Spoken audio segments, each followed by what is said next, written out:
Hello friends, welcome to my YouTube channel. और आज हम बात करेंगे सेंट्रल डोगमा के बारे में। सेंट्रल डोगमा एक अपने आप में काफ़ी बड़ा कॉन्सेप्ट है जिसमें दो प्रोसेस आती हैं। सबसे पहली प्रोसेस आती है डीएनए से आरएनए का बनना। जब डीएनए से आरएनए बनता है तब उस प्रोसेस को हम कहते हैं ट्रांसक्रिप्शन, और आरएनए से प्रोटीन के बनने को कहते हैं ट्रांसलेशन। और कंबाइंडली इन दोनों प्रोसेस को हम सेंट्रल डोगमा कहते हैं। और ये फिनोमिना सबसे पहले एफ.एच.सी. क्रिक ने दिया था। सेंट्रल डोगमा के बारे में सबसे पहले एफ.एच.सी. क्रिक ने बताया। और आइए हम जानते हैं इसका फर्स्ट स्टेप, ट्रांसक्रिप्शन। कैसे डीएनए से आरएनए की फॉर्मेशन होती है। सबसे पहले बात करेंगे इसकी डेफिनेशन की। The process of copying genetic information from one strand of DNA into RNA is termed as transcription. Means अभी मैंने बताई दिया कि जो डीएनए के एक स्ट्रैंड से जो जेनेटिक इंफॉर्मेशन है उसका कॉपी कर आरएनए बनाना, मीन्स आरएनए को ट्रांसफ़र करना, उसको ही हम ट्रांसक्रिप्शन कहते हैं। लेकिन यहाँ पर हम डीएनए के सिर्फ एक ही स्ट्रैंड को लेते हैं। आपने रेप्लिकेशन में पढ़ा होगा, जब मैंने रेप्लिकेशन पढ़ाया था। अगर आपने रेप्लिकेशन नहीं पढ़ा है तो उसका लिंक जो है वो मैं डिस्क्रिप्शन में दे दूंगी, आप वहाँ पर जाकर देख लीजिएगा कि डीएनए रेप्लिकेशन क्या होता है। डीएनए की रेप्लिकेशन की प्रोसेस में आपने देखा था कि वहाँ पर दोनों ही स्ट्रैंड जो है वो टेम्पलेट की तरह वर्क करते हैं। दोनों ही स्ट्रैंड न्यू स्ट्रैंड को सिंथेसाइज करते हैं। लेकिन यहाँ पर हम देखेंगे कि यहाँ पर सिर्फ एक ही स्ट्रैंड जो है वो नए स्ट्रैंड को बनाएगा, मीन्स एमआरएनए को बनाएगा। जैसे कि आप देख सकते हैं, पास डीएनए के 2 स्ट्रैंड्स हैं।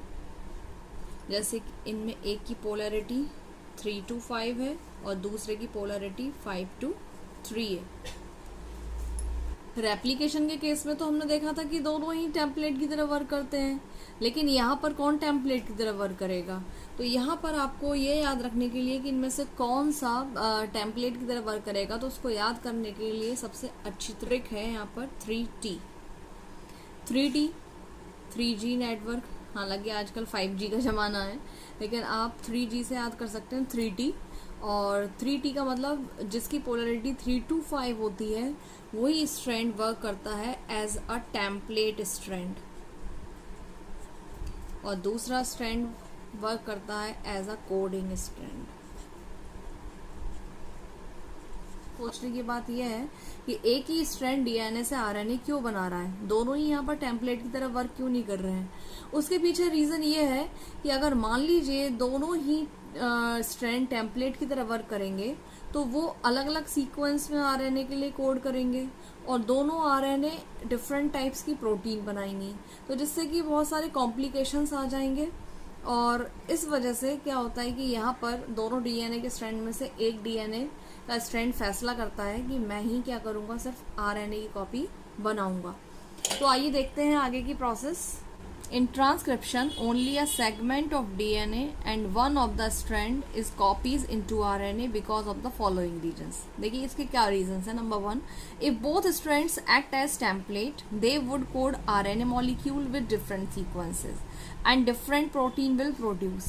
देखेंगे कि जो टेम्पलेट स्ट्रैंड है वो अलग तरह का आरएनए बनाएगा और कोडिंग स्ट्रैंड अलग तरह का आरएनए बनाएगा। क्यों? क्योंकि डीएनए के दोनों स्ट्रैंड पर अलग अलग कॉम्प्लीमेंट्री बेसेस होंगे और वो उसके कॉम्प्लीमेंट्री आरएनए बनाएंगे, और वो आरएनए डिफरेंट टाइप की प्रोटीन को प्रोड्यूस करेगा।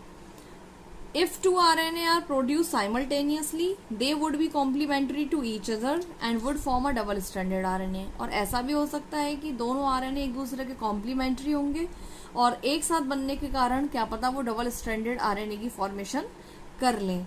तो इसीलिए यहाँ पर ट्रांसक्रिप्शन में सिर्फ एक ही स्ट्रैंड जो है वो एज अ टेम्पलेट वर्क करता है। तो अब हम बात करेंगे मैकेनिज्म ऑफ ट्रांसक्रिप्शन। देखिए, ट्रांसक्रिप्शन की मैकेनिज्म में हमें एक एंजाइम की नीड होती है जिसका नेम है RNA polymerase. During transcription 3 major types of RNA are produced. यहाँ पर हमें 3 आरएनएस चाहिए, एमआरएनए, टीआरएनए एंड आरआरएनए। तीनों की आपको फुल फॉर्म पता होगी। MRNA means messenger RNA, transfer RNA and ribosomal RNA. देखिए यहाँ पर हमें जो एंजाइम चाहिए आरएनए पॉलीमरेज, वो यूकैरियोट और प्रोकैरियोट के केस में अलग अलग होता है। देखिए प्रोकैरियोट के केस में एक ही टाइप का आरएनए पॉलीमरेज बनता है जो तीनों टाइप्स के आरएनए की सिंथेसिस कर लेता है, लेकिन यूकैरियोट के केस में 3 तरह के आरएनए पॉलीमरेज बनते हैं, RNA polymerase 1, RNA polymerase 2, RNA polymerase 3, और जिसमें से आरएनए पॉलीमरेज 1 आरएनए की फॉर्मेशन करता है, आरएनए पॉलीमरेज 2 एमआरएनए की, एंड आरएनए पॉलीमरेज 3 टीआरएनए की फॉर्मेशन करता है। और इसको याद करने की जो ट्रिक है वो आप ट्रिक कर सकते हैं रो मत, ये ट्रिक है। इस ट्रिक के द्वारा आप तीनों तरह के आरएनए का सीक्वेंस याद कर सकते हैं। मीन्स आरएनए फर्स्ट नंबर पे आएगा, आरएनए, एम से आ जाएगा एमआरएनए, एंड टी से आ जाएगा टीआरएनए। तो यहाँ पर आप यूकैरियोट के केस में इन तीनों तरह के आरएनए का सीक्वेंस याद रख सकते हैं। चलिए अब हम बात करेंगे ट्रांसक्रिप्शन के प्रोसेस की, कि हमें ट्रांसक्रिप्शन के प्रोसेस में क्या क्या चाहिए। वैसे तो काफ़ी इजी है ये, आपको कुछ बातें अपने माइंड में रखनी है। तो हम बात करेंगे ट्रांसक्रिप्शन यूनिट की। तो सबसे पहले आता है प्रमोटर या इनिशिएशन, प्रोसेस का इनिशिएशन होता है। Located towards 5' end of coding strand and provides binding site to RNA polymerase. Promoter कहाँ लगा हुआ होता है? ये 5' एंड पर, कोडिंग स्ट्रैंड के 5' एंड पर लगा हुआ होता है और आरएनए पॉलीमरेज की बाइंडिंग साइट बनाता है। दूसरा होता है टर्मिनेटर, ये 3' एंड कोडिंग स्ट्रैंड के 3' एंड पर लगा हुआ होता है और ये प्रोसेस को स्टॉप कर देता है। अभी मैं डायग्राम की हेल्प से आपको ये सबको समझाऊंगी। और यहाँ पर बारी आती है स्ट्रक्चरल जीन की। Segment of DNA which transcribes RNA, means वो पार्ट डीएनए का जहाँ पर ट्रांसक्रिप्शन हो रहा है उस पार्ट को हम स्ट्रक्चरल जीन कहते हैं। Transcribed RNA has the same sequence as the coding strand except uracil at place of thymine. आइए मैं डायग्राम की हेल्प से इसे समझाती हूँ।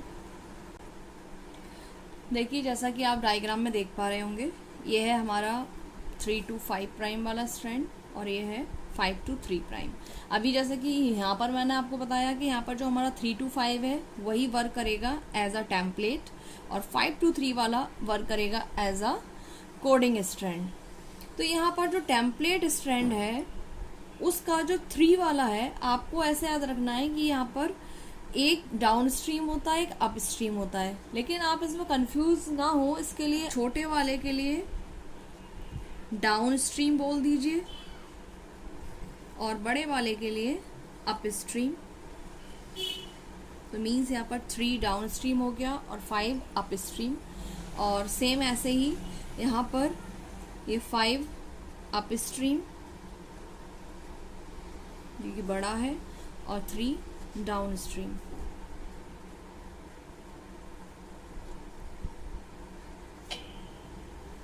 अब देखिए करना क्या है कि यहाँ पर हमें एक एंजाइम की नीड है।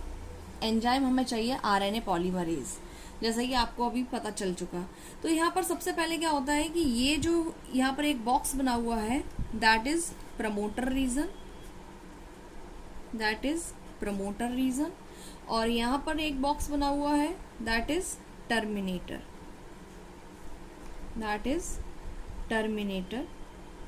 और प्रमोटर और टर्मिनेटर के बीच का जो पार्ट है उसको हम कहते हैं स्ट्रक्चरल जीन। इन दोनों के बीच का जो पार्ट है इसको हम कहते हैं स्ट्रक्चरल जीन। और यही पार्ट जो है वो ट्रांसक्रिप्शन करता है डीएनए का। टेम्पलेट स्ट्रैंड है, ये है टेम्पलेट और ये है कोडिंग स्ट्रैंड। तो इसमें हम देख लेते हैं, मान लीजिए यहाँ पर कुछ सीक्वेंस लगे हुए हैं A T G C, A T G C, ये हमारा टेम्पलेट स्ट्रैंड है और ये है कोडिंग। तो यहाँ पर आप देख सकते हैं यहाँ पर इसके ऑपोजिट होंगे T A C G, T ACG। अब आपको पता है कि आरएनए जो है वो टेम्पलेट स्ट्रैंड के अपोजिट बनेगा, तो ये पहले यहाँ पर आकर एक एंजाइम लगेगा जिसका नाम है आरएनए पॉलीमरेज, और इसका पूरा नाम है डीएनए डिपेंडेंट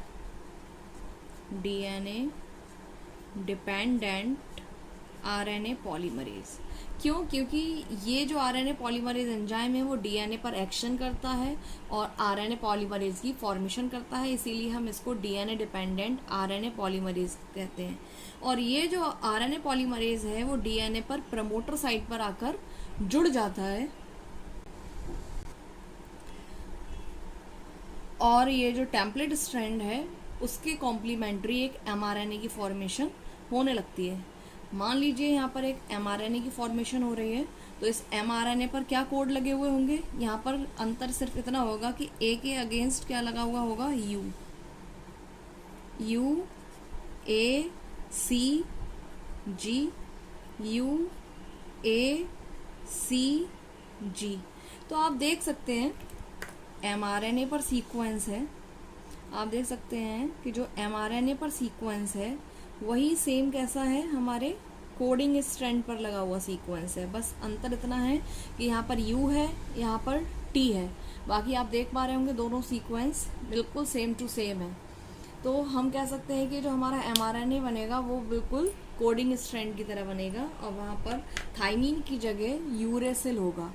तो इस तरह से यहाँ पर ये जो प्रोसेस है वो हमारी शुरू हो गई, और धीरे धीरे आरएनए पॉलीमरेज आगे बढ़ता चला जाएगा और फाइनली टेम्पलेट तक पहुंच जाएगा। सबसे अब हम बात करेंगे कि आरएनए पॉलीमरेज प्रमोटर रीजन पर आकर जुड़ता है, तो प्रमोटर रीजन वो आखिरकार कैसे पहचानेगा? AT का सीक्वेंस लगा होता है, AT रिपीटेड लगे हुए होते हैं, तो उससे आरएनए पॉलीमरेज उस साइट को पहचान लेता है, और इसीलिए इस वाले सीक्वेंस को हम कहते हैं टाटा बॉक्स। और टाटा बॉक्स की वजह से टाटा बॉक्स को ही पहचान कर आरएनए पॉलीमरेज वहाँ पर आकर जुड़ जाता है और इस प्रोसेस को शुरू करता है, और फाइनली एमआरएनए बनना शुरू हो जाता है, और आरएनए पॉलीमरेज धीरे धीरे आगे पहुँच जाता है और फाइनली टर्मिनेटर तक पहुँच जाता है। जो प्रोसेस है इसको शुरू करने के लिए एक एंजाइम की भी नीड होती है। जो आरएनए पॉलीमरेज एंजाइम है इसको शुरू करने के लिए 2 फैक्टर चाहिए। एक तो सिग्मा फैक्टर, सबसे पहले आरएनए पॉलीमरेज के साथ सिग्मा फैक्टर आकर जुड़ जाता है और आकर जुड़कर प्रोसेस को शुरू कर देता है, और उसके बाद फिर रो फैक्टर लग जाता है और प्रोसेस आगे बढ़ती रहती है, और फाइनली फिर से यहाँ पर ये लगा हुआ है आरएनए पॉलीमरेज, और यहाँ पर आकर अब लग जाता है रो फैक्टर, R फॉर रुको and R for rho factor, और ये रो फैक्टर इस प्रोसेस को क्या कर देता है? स्टॉप, और फाइनली ट्रांसक्रिप्शन की प्रोसेस स्टॉप हो जाती है और एक फ्री इंडिपेंडेंट एमआरएनए बनकर रेडी हो जाता है। देखिए, RNA polymerase is associated transiently with initiation sigma factor and termination rho factor. This process occurs in nucleus in eukaryotes. देखिए, यूकैरियोट्स के केस में ये प्रोसेस कहाँ होती है? न्यूक्लियस के अंदर। लेकिन प्रोकैरियोट्स के केस में ये प्रोसेस साइटोप्लाज्म में होती है, क्योंकि वहाँ पर न्यूक्लियस का लैक होता है, न्यूक्लियस का अभाव होता है, और इस वजह से ये प्रोसेस वहाँ होती है। और ये एंजाइम्स के बारे में मैंने आपको बता दिया, और इस तरीके से ये प्रोसेस जो है वो ट्रांसक्रिप्शन की वो कंप्लीट हो जाती है। और इसका जो नेक्स्ट पार्ट है ट्रांसलेशन, वो हम अगली वीडियो में करेंगे। अगर आपको आज की वीडियो पसंद आई हो तो please like, share and subscribe. Thank you.